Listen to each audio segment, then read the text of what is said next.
kerajaan memutuskan untuk melaksanakan Perintah Kawalan Pergerakan mulai 18 Mac 2020 iaitu lusa hingga 31 Mac 2020 di seluruh negara. Perintah kawalan ini dibuat di bawah Akta Pencegahan dan Pengawalan Penyakit Berjangkit 1988 dan Akta Polis 1967. Setakat hari ini kita tidak memikirkan soal melaksanakan Perintah Kawalan Pergerakan di seluruh negara atau total lockdown. Langkah ini jika dilaksanakan sekali lagi boleh membawa kesan besar yang dikhawatiri akan meruntuhkan sistem sosial dan ekonomi negara. Alhamdulillah.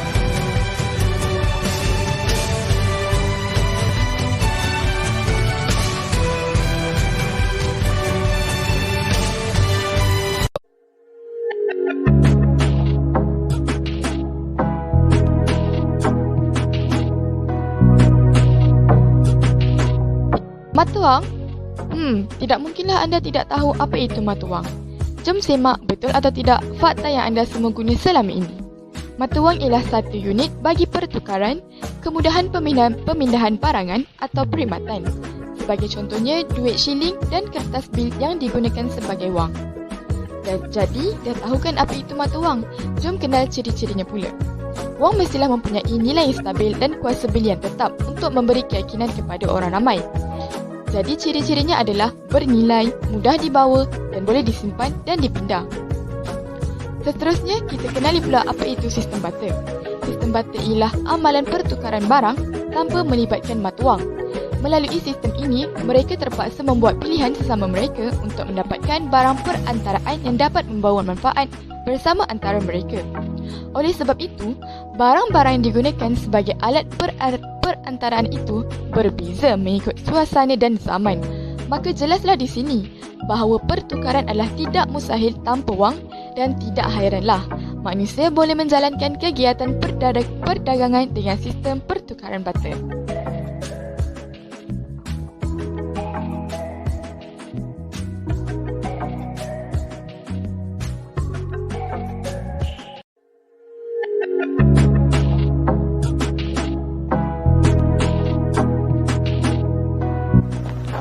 Sebagaimana kita sedia maklum, masyarakat tamadun awal di dunia telah pakai sistem barter untuk mendapatkan barangan serta alatan untuk memenuhi keperluan harian mereka. Namun begitu, terdapat beberapa isu mulai timbul apabila tiada media pengukur yang menjadi standard untuk menentukan nilai sesuatu barangan, dan hal ini menyebabkan terjadinya kekeliruan pada masyarakat di zaman itu. Perkara ini juga telah menyebabkan berlakunya berat sebelah dan ketidakadilan dalam proses pertukaran barangan atau sistem barter. Oleh itu, sistem mata wang mula diperkenalkan dengan mata wang logam. Ia mula diperkenalkan sebagai medium yang menjadi nilai pengukur pada sistem pertukaran barangan atau kini lebih dikenali sebagai urus niaga. Menurut kajian, mata wang terawal mula dihasilkan kira-kira pada abad ke-11 sebelum Masihi dan ianya dihasilkan daripada logam. Ia dikatakan demikian kerana terdapat penemuan shilling terbaga di makam-makam pemimpin dinasti Shang di China. Perkara ini telah menjadikan mata wang logam sebagai asas atau permulaan kepada mata wang dunia. Kebanyakan mata wang logam dihasilkan daripada pelbagai jenis logam, sama ada tembaga, perak, emas atau lain-lain logam. Hal ini kerana logam merupakan bahan yang tahan lama, sukar untuk ditiru serta mempunyai nilai yang tersendiri pada zaman tersebut. Dan perkara ini juga menjadikan ianya lebih sesuai diguna pakai pada ketika itu.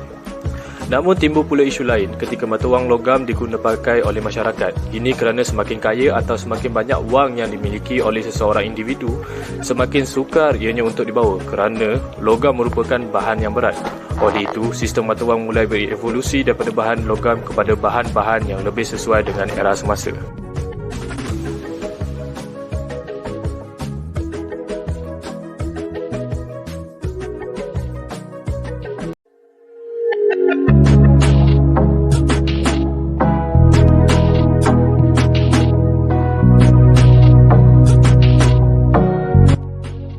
Apa itu wang fiat? Wang fiat adalah wang yang mempunyai nilai atas dasar peraturan atau undang-undang kerajaan.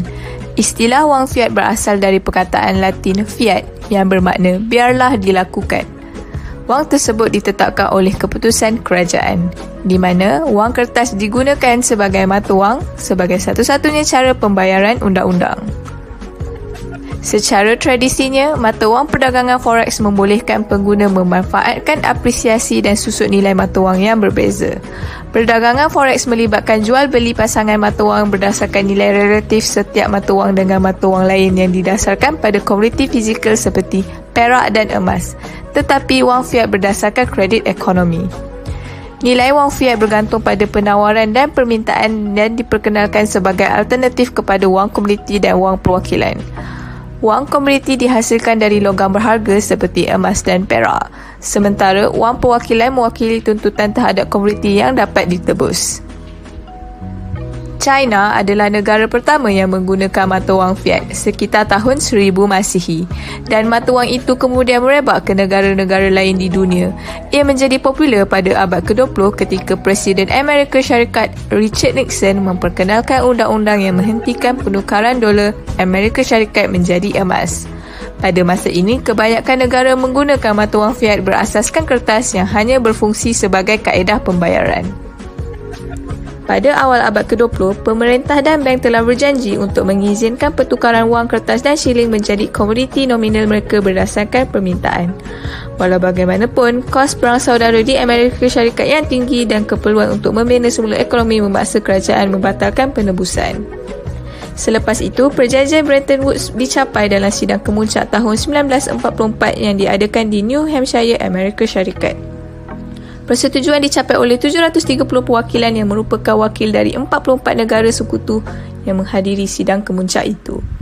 Para perwakilan dalam perjanjian itu menggunakan piayuan emas untuk membuat pertukaran mata wang tetap yang menetapkan nilai satu emas kepada $35 Amerika Syarikat. Namun, pada tahun 1971, Presiden Amerika Syarikat Richard Nixon memperkenalkan serangkaian langkah-langkah ekonomi termasuk membatalkan keboleh tukaran dolar secara langsung menjadi emas kerana penurunan simpanan emas.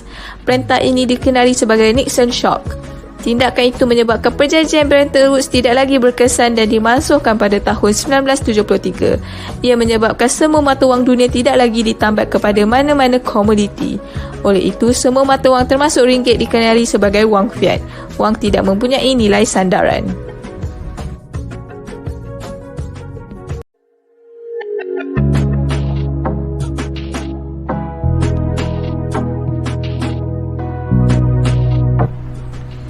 Transaksi menjadi lebih mudah bila kad kredit dan debit diperkenalkan. Penggunaan wang kredit berkembang dengan kemunculan kad kredit yang membolehkan orang ramai membeli secara kredit tanpa perlu membawa kertas wang yang banyak. Seiring dengan perkembangan dunia ekonomi, revolusi mata wang juga turut bercambah dan seterusnya menghasilkan pelbagai sistem pembayaran dan jenis mata wang, termasuklah kad kredit dan kad debit. Wang kredit muncul bersama dengan kemunculan sistem pembayaran yang lain seperti e-wallet dan PayWave. Kad kredit adalah sejenis kad bayaran yang dikeluarkan kepada pengguna iaitu pemegang untuk membolehkan mereka membayar barangan dan perkhidmatan dari penjual berdasarkan perjanjian si pemegang kepada pengeluar untuk membayar jumlah wang yang dibayarkan dengan caj tambahan yang dipersetujui. Struktur yuran yang rumit dalam industri kad kredit mungkin menghadkan keupayaan pelanggan untuk membuat perbandingan. Hal ini membantu memastikan industri ini tiada persaingan harga dan membantu memaksimumkan keuntungan industri. Syarikat pengeluar kad kredit misalnya bank atau kesatuan kredit masuk ke dalam perjanjian bersama penjual dengan tujuan penerimaan kad kredit. Apabila pembelian dibuat, pemegang kad setuju untuk membayar pengeluar kad. Pemegang kad menunjukkan persetujuan atas pembayaran ini dengan menandatangani resit yang tercatat butiran kad serta jumlah wang yang akan dibayar. Kad debit pula adalah kad pembayaran plastik yang boleh digunakan sebagai gantian kepada wang tunai semasa membuat pembelian. Ia serupa dengan kad kredit tetapi tidak seperti kad kredit. Wang tersebut segera dipindahkan terus dari akaun bank pemegang kad ketika melakukan transaksi. Di banyak negara seperti kebanyakan Eropah Barat, Penggunaan kad debit menjadi sangat meluas hingga jumlahnya telah mengatasi atau menggantikan cek dan dalam beberapa keadaan transaksi tunai.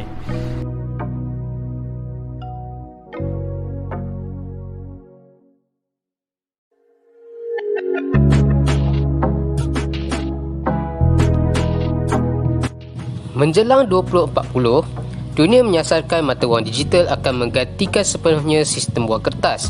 Hal ini akan memudahkan kerajaan bagi mengawal dan memantau aktiviti kewangan rakyat dan tidak akan dapat lari dari membayar cukai. Pengguna hanya akan perlu ke kedai, masuk dan keluar dan transaksi akan dilakukan secara automatik dan wang akan ditolak dari akaun bank anda. Di Amerika Syarikat, kedai seperti Amazon Go telah melaksanakan sistem ini. Tidak ketinggalan juga di China seperti Alipay. Kebaikan mata wang digital adalah pembayaran yang mudah, 24 jam boleh digunakan dan pembayaran dan pencukaian yang efisien.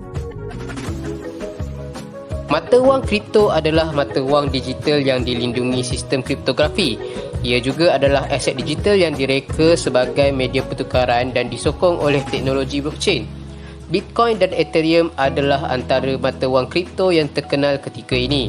Transaksi dijalankan secara terus melalui sistem atau saluran kriptografi antara pengguna tanpa dikawal oleh perantara atau mana-mana pihak. Bitcoin dicipta pada tahun 2009 oleh Satoshi Nakamoto dan merupakan aset digital kripto yang pertama. Bitcoin juga menjadi mata wang di pasaran gelap, penggodam dan juga digunakan oleh penjenayah. Nilai Bitcoin bergantung kepada supply and demand yang menyebabkan harganya sangat mudah berubah. Bitcoin berfungsi dari rantaian blok yang juga berfungsi sebagai ledger transaksi awam. Setiap transaksi dibuat oleh setiap blok akan dirantai dan kekal dalam blockchain. Blockchain ini mengandungi sejarah transaksi kriptografi yang berasal dari setiap pemilik dan tidak dapat diubah. Identiti pengguna akan disimpan dan bakinya dan transaksi juga akan disimpan dan dirahsiakan. Sistem yang rumit akan menyimpan segala maklumat ini membuatkan ianya kekal selamat. Mata wang digital tidak akan diselenggara oleh mana-mana kerajaan. Ianya berbeza dengan mata wang fiat ataupun mata wang kertas yang dikawal oleh badan kewangan atau bank negara masing-masing.